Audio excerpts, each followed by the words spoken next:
지난 시간에 이어서 여전히 정의의 문제를 우리가 다루고 있는데 정의의 구체적인 이론들에 관해서 살펴보도록 하겠습니다. 왜 정의가 필요한가 하는 것이고 왜 정의가 중요한가 하는 질문을 던졌습니다. 이 질문은 정의의 목적이 무엇인가 라고 묻는 물음과 같은 이야기입니다. 정의의 목적은 분명합니다. 정의는 행복을 극대화하고 자유를 존중하며 미덕을 말하고 있다라고 하는 이야기입니다. 정의가 왜 중요한가 하면 정의란 행복을 극대화할 수 있고 또 자유를 보장받을 수 있고 그리고 아름다운 덕목이다라고 하는 것입니다. 임마누엘 칸트는 이제 이런 점에서 개인은 타인의 행복에 이용되어서는 안 된다라고 가르쳤습니다. 정의가 이처럼 중요하고 매우 훌륭한 덕목입니다. 그럼에도 불구하고 우리가 정의를 생각하게 될 때 정의가 행하는 구체적인 결정에서는 문제들이 일어나고 있다라고 볼 수 있습니다. 정의가 각자에게 합당한 몫을 분배하는 것이나 그 몫을 돌려주는 것이라고 하는 이 정의가 넓은 의미에서는 이해가 될 수 있지만 사실 이 정의가 매우 어렵다라고 하는 것을 알게 됩니다.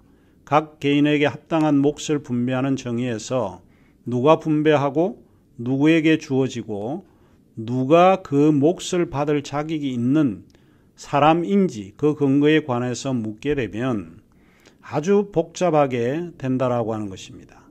문제는 단순히 누가 얼마만큼의 파이, 즉 몫을 가졌다는 것뿐만 아니고 그것이 어떤 종류의 파이인가 그리고 누가 파이의 목과 종류를 결정하는가 하는 것까지도 포함이 됩니다. 예를 하나 들어볼까요? 10사람의 에이즈 환자를 위한 특효약이 하나 있다고 한번 생각을 해보겠습니다. 그런데 그 특효약은 한 사람에게만 효과 있는 것입니다. 이때 이 합당한 몫을 분배하려고 하면 어떻게 해야 될까요?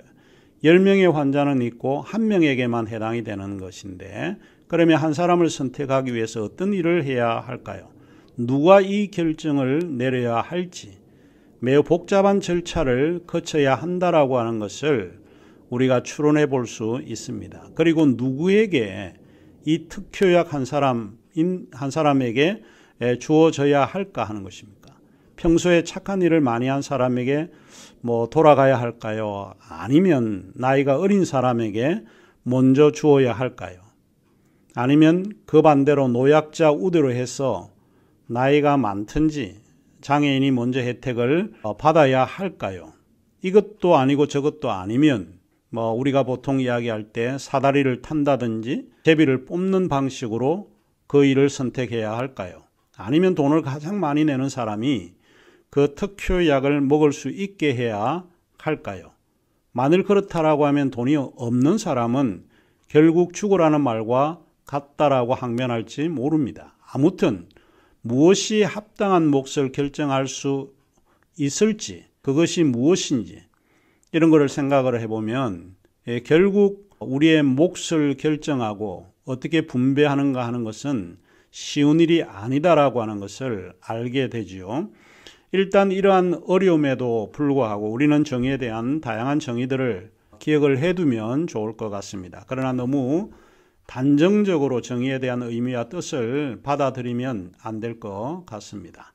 자, 그러면 이제 정의의 견해들을 다시 한번 살펴보도록 하겠습니다.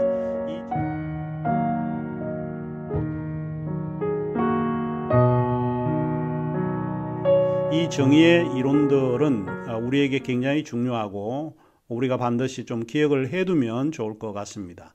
제가 이번 강의에서 좀 강조하는 것은 잔 롤스의 정의 이론인데 이 잔 롤스의 정의 이론에 대해서는 우리 학생들이 많이 들어보지 못한 정의 이론입니다. 물론 잔 롤스의 정의 이론 다음에 로버트 노직에 대해서도 이야기를 할 텐데 노직은 그다지 조금 생각을 안 해도 될 것 같은데 일단 잔 롤스의 요 정의의 문제를 잘 기억을 하시면 사실 기독교적인 관점하고는 좀 차이가 있다고 해도 많은 도움이 되지 않을까 생각을 합니다.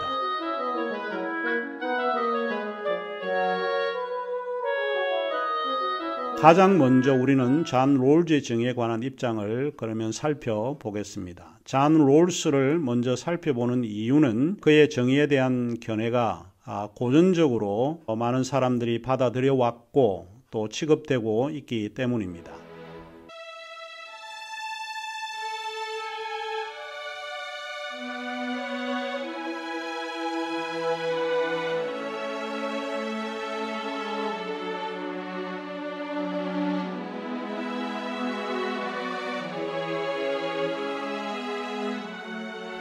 잔 롤스는 하버드 대학교에서 정치 철학 교수를 지냈던 분입니다. 그의 정의론과 공정으로서의 정의라고 하는 책을 쓴 미국의 철학자입니다. 롤스의 저작은 교육받은 미국인의 전체 세대가 민주주의에 대한 믿음을 되살리는 데에 도움을 준 공로였다라고 내셔널 휴머니스트 메달을 수상하기도 했던 책입니다. 잔 롤스는 살아온 삶의 이야기가 사실은 있는 철학자입니다. 그는 1921년 메릴랜드주 볼티모어에서 출생을 했습니다. 어린 시절에 현대사회의 불평등에 대해 많은 관심을 가지게 되었는데 이는 그의 어린 시절의 경험에서 시작되었다고 볼 수 있습니다. 어린 시절 롤스는 그가 직접 목격한 미국 사회의 충격적인 빈곤과 그리고 자신이 옮긴 전염병으로 두 동생이 그 전염병에 옮아서 사망한 사건을 또 경험하게 됩니다. 그리고 그는 2차 세계대전에 참전해서 직접 겪은 공포와 무질서가 무엇인지를 이해하게 되었고 그로 인해서 롤스는 학문의 길로 가기로 결정을 했던 사람입니다. 이러한 그의 경험들이 합리적이고 타당한 사회와 공동체가 되기 위해서 그는 사상의 힘을 빌려서 도움을 주고 사회에 기여하고자 했던 것 같습니다. 빌 클린턴 대통령은 그의 정의론이라는 책을 읽고는 20세기의 가장 뛰어난 정치 철학자라고 치켜 세운 적이 있고 클린턴 대통령이 그 대통령 시절에 정기적으로 롤스와 백악관에서 자주 식사를 했다고 전해지고 있습니다. 사실 우리는 롤스의 글작인 정의라고 하는 이 책은 그 출판된 시점을 보게 되면 제2차 세계대전의 종료 이후에 출판이 되었는데 윤리학에서 가장 중요한 저작으로 평가가 되어 있었고 현재에도 정치 철학을 공부하는 사람들에게는 필독서와 같은 책이기도 합니다. 롤스의 정치 철학 저작은 가장 합리적인 원리가 모든 사람이 공정한 지위에서 수용하고 동의하는 것이다 라고 그가 주장을 하고 있는데 그 출발점으로 시작을 하고 있습니다. 롤스는 모든 사람이 동등하게 원초적 입장, 조금 이따가 말씀을 드릴 텐데 이 원초적 입장에서 위치를 부여받은 소위 오리지널 포지션, 원초적 위치와 같은 여러 가지 사고 실험을 채용해서 사회 정의의 원리를 결정하고자 했던 것 같습니다. 롤스는 자유주의적 정치 철학의 전통에서 주요한 사상가 중 한 명입니다. 영국의 유명한 철학자 조나단 울프라고 하는 철학자는 20세기의 두 번째로 중요한 정치 철학에 대한 논란은 있을 수 있겠지만 가장 중요한 정치 철학자에 대한 논란은 있을 수 없다. 그 사람이 누군가 하면 잔 롤스이다 라고 말을 했습니다. 그래서 우리는 그의 유명한 책 정의론이라고 하는 이 저작에서 정의의 문제를 잘 다루고 있기 때문에 이 책을 통해서 그의 정의론을 간략하게 한번 이해해 보려고 합니다. 제 개인적으로 매우 오래전에 이 책을 강독을 했고 또 상당히 정의의 철학적 문제에 관심을 가졌던 제 나름의 기억이 또 있습니다. 이 책은 고전으로 알려져 있는 책이기는 하지만 여전히 많은 사람들은 그의 정의론을 받아들이고 있습니다. 하지만 한국에 잘 알려져 있는 하버드 대학교의 마이클 샌더스는 존 롤스의 정의론에 상당히 비판적입니다. 왜냐하면 마이클 샌더스가 취하는 입장은 임마누엘 칸트의 윤리관을 따르고 있기 때문에 그렇습니다. 존 롤스의 정의에 대한 견해는 간단합니다. 정의라고 하는 것은 공정이라고 하는 것입니다. 즉 공정으로서의 정의, 이것이 존 롤스가 기치를 내건 정의론입니다. 공정으로서의 정의는 첫째, 효율성과 평등성의 원칙인 전통적인 정의 이론에 반대하고 있다라고 하는 것을 알 수 있습니다. 당시에 유행했던 정의 이론에 반하는 이론이다. 이거를 기억하시면 좋을 것 같습니다. 여기서 효율성과 평등성의 원칙을 강조하는 게 전통적인 그런 정의 이론인데 왜 그런가? 효율성이라고 하면 뭐를 염두에 두고 여러분이 기억하고 있는 것은 무엇일까요? 그것은 공리주의의 원칙이고 평등성이라고 할 때 그거는 뭘 뜻할까요? 분배의 원칙을 이야기를 합니다. 그러니까 롤스의 정의 견해는 이 둘을 배격한다는 거예요. 그러니까 효율성과 평등성 두 개를 배격하고 있다라고 하는 것을 우리가 알 수 있습니다. 전통적인 정의는 다음과 같이 말할 수 있습니다. 모든 사회의 원칙들, 다시 말하면 자유, 기회, 소득, 재산, 자존감과 같은 이런 기반들은 평등하게 분배되었다는 겁니다. 우리는 사실 이런 것을 믿고 있고 또 그 시대에도 이것이 가장 바람직한 정의 이론이었을 거다라고 생각을 해왔습니다. 그런데 모든 사람은 정말 평등하고 기회가 균등하고 재산이 똑같을까요? 그러지 않습니다. 모든 사람은 평등하고 공평하게 출생하지 않았습니다. 평등한 부와 재산을 가지고 출생하지도 않았다는 것입니다. 이게 롤즈가 하고 싶은 이야기입니다. 사실 이 세상을 보면 불평등으로 가득 차 있습니다. 누구는 부자로 태어나고 누구는 가난하게 태어나는 것이 과연 공평한 것인가? 이것은 분명히 불공평한 것입니다. 출생에서도 여러 불평등이 존재하고 있다는 사실을 잘 알고 있습니다. 어떤 사람은 시골에서 출생을 하고 어떤 사람은 강남의 부유한 가정에서 출생을 합니다. 어떤 사람은 평생 건강보험 혜택을 받지 못하고 사는 그러한 사람이 있는가 하며 어떤 사람은 건강보험 혜택을 다 받고 그분의 돈을 받고 사는 그런 류의 사람도 있습니다. 이를테면 페리스 힐튼 같은 사람을 우리가 떠올리게 되는데 그녀는 할아버지 베런 힐튼으로부터 수많은 재산을 상속받았습니다. 그렇게 사는 사람이 있는가 하면 이미 부모의 빚을 이어받아 태어나는 사람도 많이 있는 것 같습니다. 그러니까 삶은 실제로 우리가 생각하는 만큼 공평하지 않습니다. 게다가 불평등으로 고통을 받고 있는 사람들은 자신의 잘못과는 아무런 관계가 없는데도 그런 불평등으로 인해 많은 희생을 당하고 있는 것이 우리의 현실이기도 합니다. 그리고 무엇보다도 우리 사회나 공동체를 돌아보게 되면 불평등과 부정의, 그 다음에 불의 같은 것들이 의도적으로 행사되고 있는 것도 우리가 목격하게 됩니다. 예를 들면 인종차별은 의도적으로 한 인종에 속하는 사람들이 다른 인종에 속하는 사람들에게 직업, 주택, 교육 등 그런 혜택을 받지 못하도록 하는 비윤리적인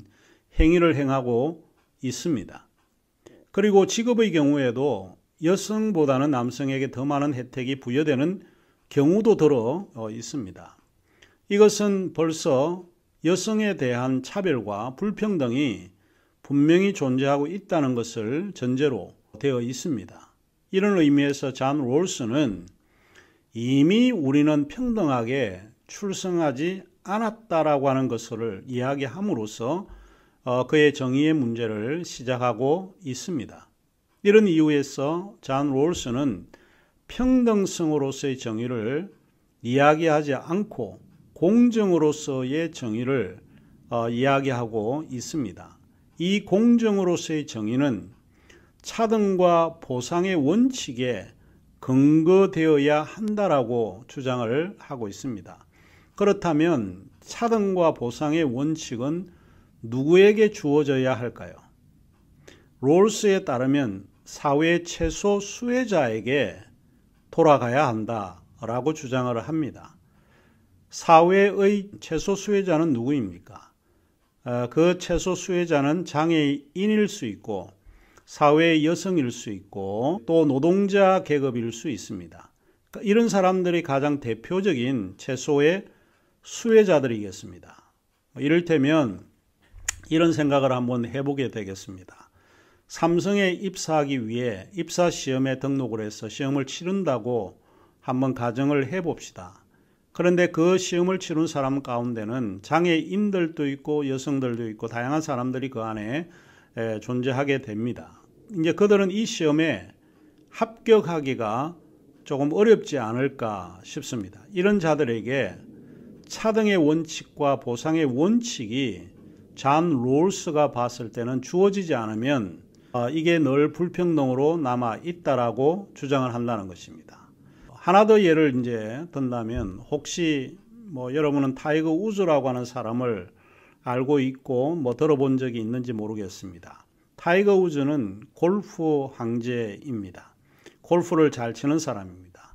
세계 1, 2를 다투는 그런 류의 사람입니다. 그래서 그에게 붙어 다니는 칭호가 황제입니다. 골프 황제로 알려져 있는 사람이 이제 타이거 우즈인데 여러분 중에 골프 운동을 좋아해서 타이거 우즈와 시합을 하기로 한번 했다고 우리가 생각을 한번 해보겠습니다.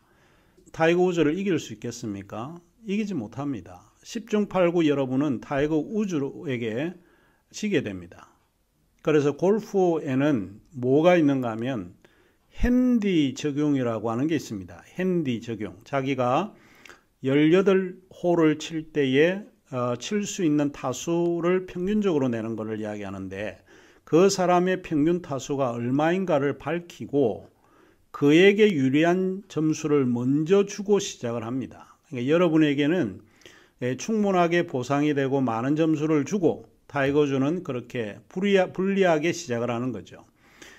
그게 바로 뭐라고 이야기를 하는가 하면 존 롤스는 그게 공정이다는 거예요. 그게 페어하다는 거죠.